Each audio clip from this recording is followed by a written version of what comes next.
प्रिय साथियों, आज के इस वीडियो में हम हल संधि के ही एक भेद छत्व संधि से संबंधित अध्ययन करेंगे। आइए देखते हैं छत्व संधि से संबंधित सूत्रों को। छत्व संधि से संबंधित जो सूत्र है वह है षष्छोअटि। षष्छोअटि द्वितीय है झयः परस्य शस्य छो वा अटि। सूत्र का शब्दार्थ देखते हैं कि अटि अटि का अर्थ है अट वर्ण परे होने पर, और शह शह का मतलब शकार के स्थान पर, छह यानी छकार आदेश होता है। सूत्र का भावार्थ हुआ अट। अट भावार्थ जानने से पहले इन प्रत्याहारों को जान लें। अट प्रत्याहार है और अट प्रत्याहार के अंतर्गत सभी स्वर वर्ण आ जाते हैं और ह, य, व, र ये वर्ण आते हैं। तो यदि अट वर्ण परे होने पर पदांत यानी पद के अंत में आने वाले झय वर्ण, झय भी प्रत्याहार है, इसके अंतर्गत वर्गों के प्रथम, द्वितीय, तृतीय और चतुर्थ वर्ण ये आते हैं।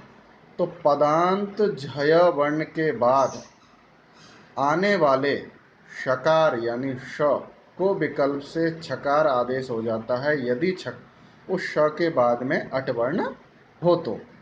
इसको इस डायग्राम से हम समझें कि पदांत झय वर्ण है, उसके बाद में शकार है, शकार के बाद में यदि कोई अटवर्ण आता है तो शकार को विकल्प से छकार आदेश यानी छ आदेश हो जाता है। यहाँ चूंकि श को छ आदेश हो जाता है इसलिए इसको कार्य के आधार पर छत्व संधि कहते हैं।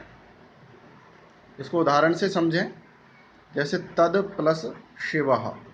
यहाँ पर त वर्गीय वर्ण दकार के परे शकार आया है, अतः इससे पहले वाला हमने सूत्र पढ़ा है इस चत्व संधि में स्तोश्चुनाश्चुः। सूत्र से यहाँ पर स्तुत्व आदेश यानी दकार को जकार होकर तज शिवः यह स्थिति बनती है। उसके बाद खरीच सूत्र से जो चर्त्व आदेश होकर के यानी जकार को चकार आदेश होकर के तच शिवः यह स्थिति बनती है। यहाँ पदांत झय वर्ण जो चकार है वो क्या है, पदांत झय वर्ण है के परे शकार आया है, अतः और शकार के परे भी अटवर्ण यानी इकार आया है जो स्वर है।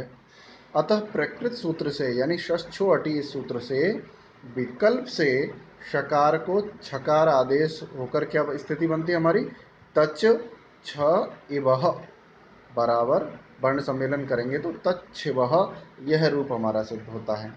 अब विकल्प के अभाव पक्ष में श को छ नहीं होने पर यानी छकार आदेश नहीं होने पर यथा स्थिति रहेगी, तच प्लस शिव वर्ण सम्मेलन करेंगे तो तच्छिवः यही रूप रहता है।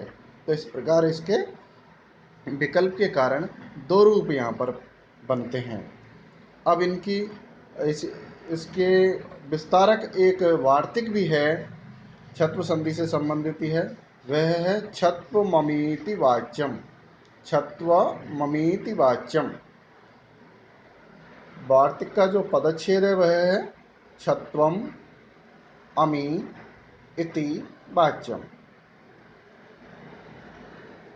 वार्तिक का भावार्थ यह है कि अम परे होने पर, अम में क्या होता है कि अट वर्ण के अंतर्गत सभी स्वर वर्ण और ह य व र ये वर्ण आते थे।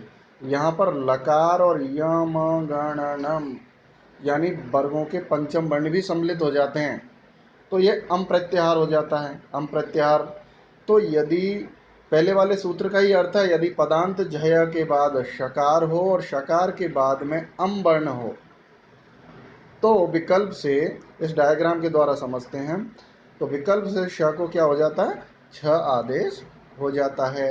यानी ये जो सूत्र है इसको हम विशेष के द्वारा हम समझ सकते हैं स्टार मार्क के द्वारा कि वस्तुतः यह वार्तिक षष्छोअटि सूत्र का विस्तारक मात्र है, अर्थात अर्थ का और विस्तार करने वाला है।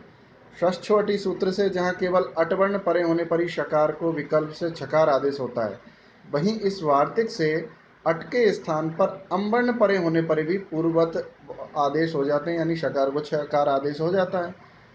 अर्थात अट में ल य म गण न और जुड़कर अम प्रत्याहार बन जाता है। ऐसा करने पर वार्तिककार के अनुसार तच्छ्लोकेन आदि रूप भी सिद्ध हो जाते हैं। उदाहरण के द्वारा हम इसको समझें। तद प्लस श्लोकेन, यहाँ पर स्तोश्चुनाशु सूत्र से पूर्व की भांति दकार को जकार होकर तज श्लोकेन, खरीचे से जकार को चकार होकर के तच श्लोकेन रूप बनता है। तब पदांत झय यानी चकार के परे शकार होने पर तथा शकार के परे अम्वर्ण लकार होने के कारण प्रकृत वार्तिक से, प्रकृत वार्तिक यानी छत्व ममीति वाच्यम, इस वार्तिक से विकल्प से शकार को छकार होकर तच श्लोकेन, वर्ण सम्मेलन करेंगे तो तच्छ्लोकेन रूप सिद्ध होता है। विकल्प के अभाव पक्ष में छकार न होने पर तच श्लोकेन बराबर तच्छ्लोकेन यह रूप बनता है। तो इस प्रकार दोनों सूत्रों को हमने समझा।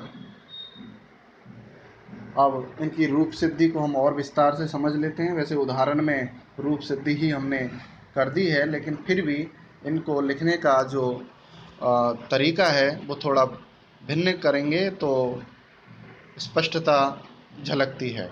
जिस प्रकार तच शिव और तच शिव ये परीक्षा में आते हैं आपको रूप सिद्ध करने के लिए, तो आपको इस विधान से लिखेंगे तो ज़्यादा स्पष्ट नज़र आएगा, मार्किंग की दृष्टि से भी अच्छा रहेगा।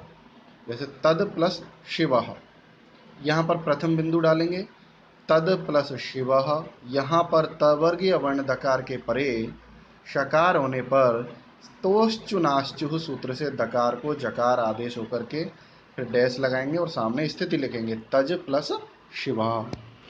द्वितीय बिंदु खरवर्ण शकार परे होने पर झल वर्ण जकार को खरीच सूत्र से चकार आदेश होकर तच शिव।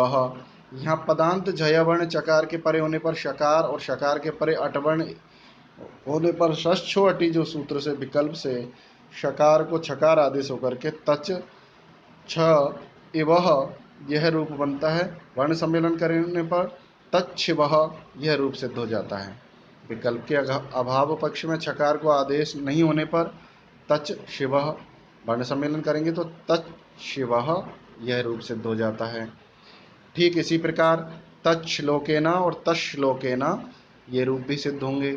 यहाँ भी तद प्लस श्लोकेना इस स्थिति में स्तोश्चुनाश्चु सूत्र श्चुत्वादेश यानी दकार को जकार आदेश तो तज प्लस श्लोकेना, फिर खरीच से चर्त्व आदेश यानी जकार को चकार आदेश होकर के तच प्लस श्लोकेना। पूर्व की भांति यहाँ पर षष्ठवटी की बजाय छत्व ममीति वाच्यम, इस वार्तिक से विकल्प से छकार आदेश होकर तच श्लोकेना, वर्ण सम्मेलन करेंगे तो तच श्लोकेना, और विकल्प के अभाव पक्ष में तश्लोकेना। इस प्रकार ये दो रूप हमारे सिद्ध हो जाते हैं। तो मैं समझता हूँ कि आप सभी के ये छत्व संधि समझ में आ गई होगी। धन्यवाद।